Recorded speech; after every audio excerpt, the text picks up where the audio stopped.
उपासक अपने प्रीतम के सिवा और किसी को नहीं देखना चाहता। उसके चित्त की ऐसी दशा होती है, अपने प्रीतम की जब मधुर झांकी होने लगती, फिर उसे और कोई उपदेश और कोई चाह और कोई मान प्रतिष्ठा ये छू ही नहीं सकती। अपने प्रीतम की प्रेम का जब प्रवाह उसके हृदय में उदय होता है तो अब शास्त्र क्या कहते हैं इस पर भी विचार नहीं जाता। विधि निषेध, श्रुति, वेद, इनकी आज्ञाओं के ऊपर उसकी स्थिति होती। न लाज तीन लोकन की, न वेद को कहो करे।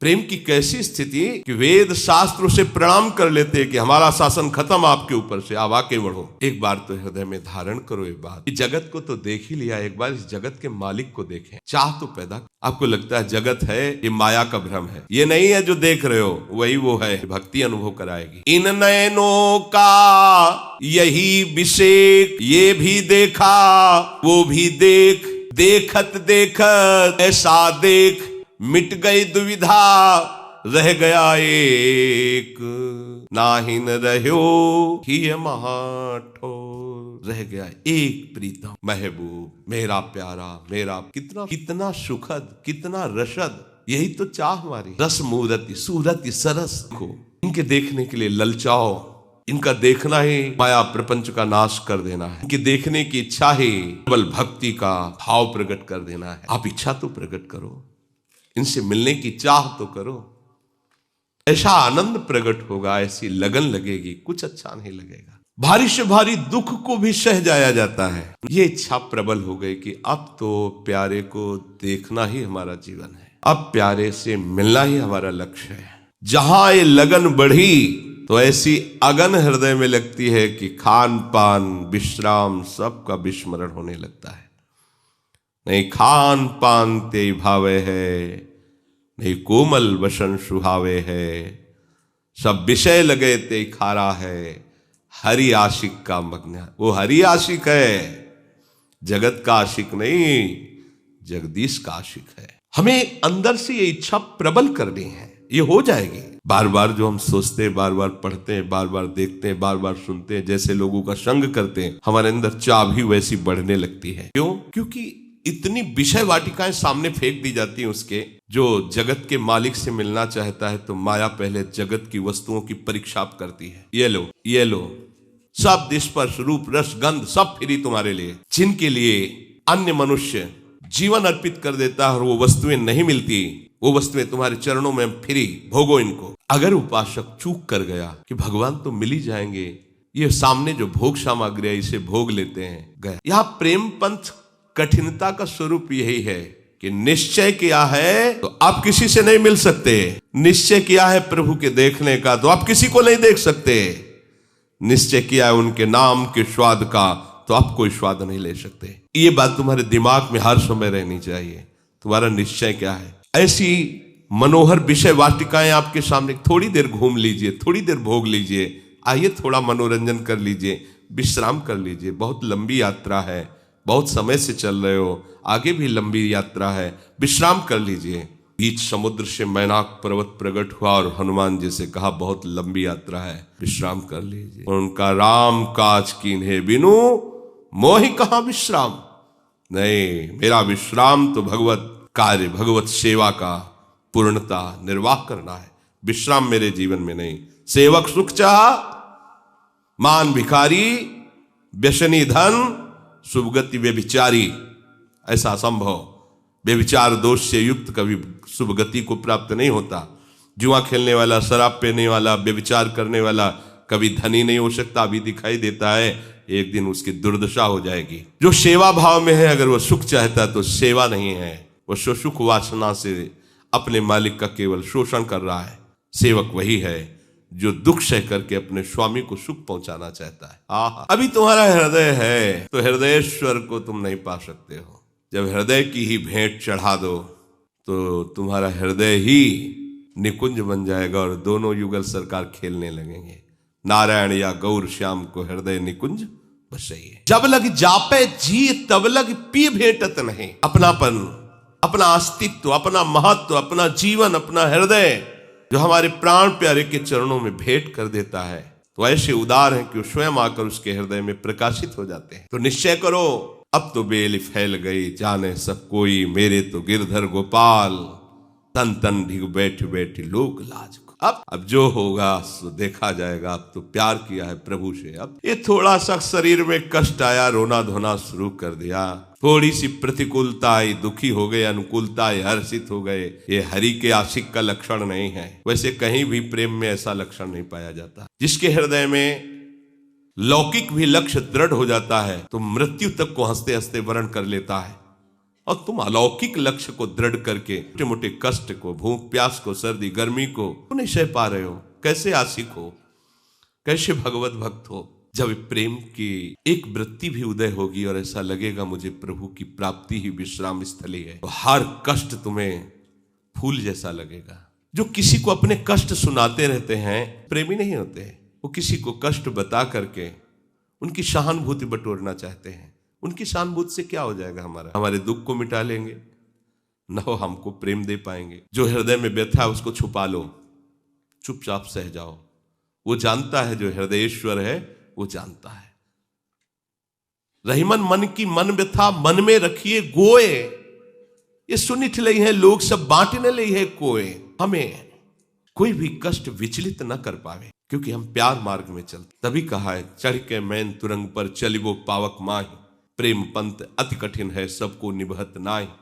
मोम के घोड़े पर बैठकर आग में चलना है, एक सेकंड में वो पिघल जाएगा। मोम अग्नि की आंच में पिघल जाएगा। ये प्रेमी जन है, इनको जितना कष्ट होता है उतना ही आनंद पूर्वक के भगवत मार्ग में चलते हैं। जैसे शूरवीर योद्धा के शरीर में जब अस्त्र लगते हैं तो उसको और आवेश आता है, ऐसे ही पग पग में जब प्रेमियों को कष्ट दिया जाता है और आवेश आता है। भगवान सता लो जितना सताना है, पर मैं आपको छोड़ नहीं सकता। किसी से कुछ नहीं बोला, किसी से कोई सलाह नहीं, किसी से कोई सहायता नहीं, बस अपने प्रीतम की याद लेकर निकल पड़ता है। अब जो होना सो हो। हाथ उठाकर कहता हूं, क्या तुम्हें ढोल बजा के बताऊं कि तुम्हारी श्वासा इतनी कीमती है कि तीनों लोगों का वैभव भी एक श्वास नहीं बढ़ा सकता। ऐसे श्वास को तुम तुच्छ धन के लिए, वस्तुओं के लिए खर्चा करते हो, उसमें प्रभु का नाम क्यों नहीं चला रहे हो? बहुत बड़ा घाटा कर रहे हो। एक श्वास तुम्हारी इतनी कीमती है कि त्रिभुवन की संपत्ति दी जाए, कह दिया जाए एक श्वास और बढ़ा दो तो नहीं बढ़ने वाली। इतनी कीमती श्वास को तुम कहां खर्चा कर रहे हो? कहां खर्चा कर रहे हो? नाम छूटा बहुत बड़ी हानि। अपने प्रीतम के नाम को प्रत्येक श्वास में चलाओ। ये परम धन है श्वास। जिसने नाम रूपी धन कमाया, धन्य है उसकी श्वास। कपट रहित हृदय है, सरल भाव से सबसे पवित्र व्यवहार है। एक एक श्वास में नाम जप करता है, पार हो गया भव समुद्र। उसे कोई डुबो नहीं सकता, कोई बाधा नहीं पहुंचा सकता। इस मार्ग में चलने वालों को धैर्यवान बनना है। इस मार्ग में हो सकता है कदम कदम पे शूल चुभोए जाएं, श्वास श्वास पे तुम्हें पीड़ा दी जाए, हिलना नहीं, सावधान होकर चलना। आगे प्रीतम तुम्हारे स्वागत के लिए खड़े हैं, घबराना नहीं। अगर सुख को अपना साथी बना के चलोगे तो इस मार्ग में कभी नहीं चल पाओगे। अगर दुख को साथी बना के चले तो तुम्हें कोई रोक नहीं पाएगा। पहले से तुम अपने मित्र का चयन करो। हर दुख को सहूंगा, प्रभु आपको नहीं छोड़ पाऊंगा। देखो ना, संसार के लिए बहुत जन्म दिए, अब एक जन्म प्रभु के लिए। ये होली चाहे जितना हमें कष्ट दिया जाए, हमारे कदम नहीं रुके। देखो ऐसा निश्चय करना होगा, नहीं लड़खड़ा जाओगे। कदम कदम चलना मुश्किल है, कदम कदम चलना मुश्किल है। ऐसे उसको से फांस दिया गया। अब बोलो तो आगे खड़ी मुस्कुरा रही। कष्ट सत्य नहीं है, वो भ्रम है। सच्चा उपासक शूल को देख करके पैर आगे बढ़ाता है तो शूल फूल बन जाता है, नहीं तो डर के भाग जाएगा। वो शूल नहीं है, वो दुख नहीं है, वो विपत्ति नहीं है, वो केवल तुम्हारी परीक्षा है। आगे कदम बढ़ाना, पीछे हटाना मत। भारी विपत्ति, भारी दुख, भारी प्रतिकूलता, कोई साथी नहीं, कोई सहयोगी नहीं। जिनका सहारा लिया वो भी छोड़ सकते हैं। ऐसा लगेगा तुम्हें कि भगवान भी साथ नहीं दे रहे, पर कदम नहीं पीछे, मत दो साथ। गुरु प्रदत्त नाम है हमारे पास, मंत्र है, जाओ। तो हम वास्तविक तुम्हारे योग्य नहीं हैं, पर हम आपको नहीं छोड़ने वाले। बहुत जिद्दी स्वभाव चाहिए। महापुरुषों ने कहा गले पड़ जाओ इनके गले।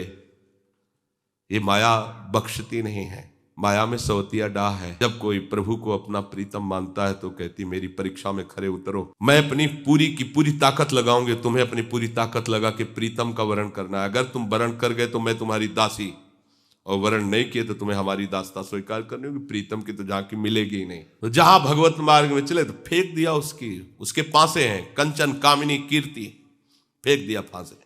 ये सब फ्री तुम्हारे लिए।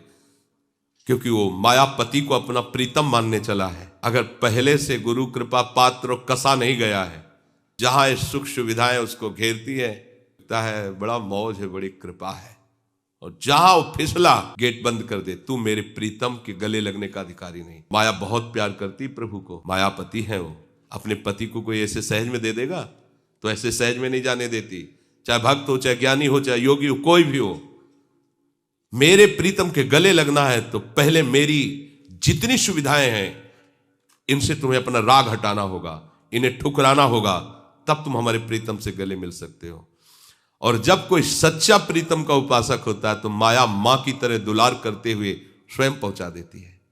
वो मां की तरह दुलार करके प्रभु के पास पहुंचा देती है। माया और कोई नहीं, प्रभु की इच्छा शक्ति है, प्रभु की दासता से युक्त है वो। कोई प्रभु पर शासन थोड़ी करती है। प्रभु से विमुखता होने पर माया अपना प्रभाव दिखाती है। नारायण या मग को आवत है सो वीर, बहुत हृदय मजबूत चाहे, भक्त न ऐसो चाहिए मन धीरज छुट जाए। जहां थोड़ा सा सुख आए फूल गया, दुख आया तो दुख पाए बिल लाए, ऐसा नहीं होना चाहिए। नाम चल रहा है, मंत्र चल रहा है, भारी से भारी दुख में वृत्ति विक्षेप को प्राप्त नहीं हो रही। वो ये अब तू अपने हृदय में हृदयेश्वर का साक्षात्कार करना चाहता है, कोई प्रश्न करने की जरूरत नहीं, बस निरंतर चिंतन करने, क्योंकि समस्त ज्ञान, वैराग्य, भक्ति, ऐश्वर्य हमारे प्रभु के चरणों में लुटता रहता है। आप उनका चिंतन करेंगे, कोई भी ज्ञान ऐसा नहीं जो आपको अनुभव में ना जाए, कोई भी भक्ति की ऐसी स्थिति नहीं जो आपके हृदय में ना, कोई भी योग का ऐसा वैभव नहीं जो आपके हृदय में ना जाए। इसलिए सब छोड़ो, केवल भजन पर लगो, सब प्राप्त।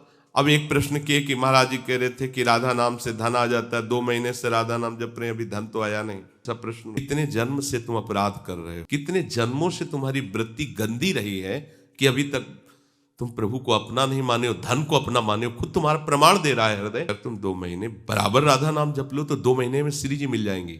धन की बात क्या है? कुछ भी नाम जपा हो तो हम आपको प्रणाम करते हैं, वो व्यर्थ नहीं जाएगा। पर इस राधा नाम को आप खर्चा मत करो, ये बहुत बड़ी धरोहर है। इसके लिए तुम्हें कुछ चंद रुपए मांग मत, आप सावधान रहो। निरंतर जप करो तो राधा नाम से अखिल लोक ब्रह्मांडों का स्वामी खरीद सकते हो। राधा नाम से श्री कृष्ण को खरीद सकते हो, वो बिकने के लिए तैयार है, दाम है राधा नाम।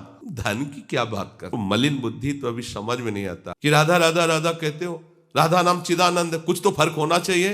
अरे चिदानंद तुम्हारे अंदर बैठा, तेरे फर्क नहीं है तो नाम से क्या फर्क आएगा? पहले मलिनता को नष्ट कर, नाम के द्वारा वृत्ति को पावन कर, फिर देख नाच पड़ेगा। सिद्धांत से चलो। वृत्तियां तभी कहा कि जो बुद्धि रखता है वो तब तक अनुभव नहीं कर पाता, जब बुद्धि को समर्पित कर देता है तब ये मार्ग। अरे देखो पक्षी है, सबका भरण पोषण कर रहा है वो प्रभु। देखो तो छोटे से छोटा जीव, बड़े से बड़ा आहार करने वाला जीव, सबको आपकी व्यवस्था हो गई। आपकी जो चाहते हैं उनको मिटाना है, इसलिए वो पूर्ण नहीं कर रहा है, क्योंकि चाहतों में ही फंसते फंसते तो संसार का फैलाव फैल गया। और आपकी चाहते ना पूर्ण करके आपको वहां से निराश करेगा, संसार की आशा को नष्ट करेगा। आशा ही परमम दुखम, नैराश्यम परमम सुखम। अज्ञानी हो इसलिए जानते नहीं हो। राधा राधा बोला 1 करोड़ की चेक आ जाए, राधा राधा बोला 1 फ्लैट मिल जाए, राधा राधा बोला बढ़िया संग मिल जाए। जब नाम जब लक्ष्मी जिनके चरणों को सहलाती रहती हैं, ब्रह्मा आदि जिनके चरणों की रखने की चौकी में दंडवत करते हैं, वो प्रभु जिनके चरणों में महावर रचने की आशा रखते हैं, उनका नाम राधा है। कोई व्यर्थ नहीं है। अविश्वास मत करो। अगर तुम्हें धन चाहिए तो इतने बड़े धनी हो जाओगे, देख लेना। विश्वास तो करो, थोड़ा चलो तो। अंत ही चेक मांग रहे हो तो चुपचाप साथ 4-6 महीने उसकी सेवा करता है, रक्षा करता है, सींचता है, तब जाकर उसे अन्न राशि मिलती है। ये भगवत नाम है। ये पहले तुम्हारे अनर्थों का नाश करेगा, पाप प्रवृत्तियों का नाश करेगा, हृदय पवित्र करेगा। फिर तो देखो ऐसी सिद्धियां आने लगती, जो चाहो तुम प्राप्त कर सकते हो। धन की क्या बात है? अभी उस दिन वर्णन था, आप जाओ जो चाहो। तो प्रभु के नाम पर विश्वास कभी डिगने मत दो। खूब नाम पर विश्वास करो, नाम जप करो और इन बातों का मनन करो। हमारा अंतिम लक्ष्य है प्रियालाल की प्राप्ति, और वो हो जाएगा। कल प्रसंग आएगा, इसमें आगे है, भगवान आदेश करते हैं, लोगों निर्विण्ण चेतसा। इतने दिन हुए जपते हुए कुछ मिला नहीं, ऐसा उपासक सफलता को प्राप्त नहीं होता। आगे वर्णन।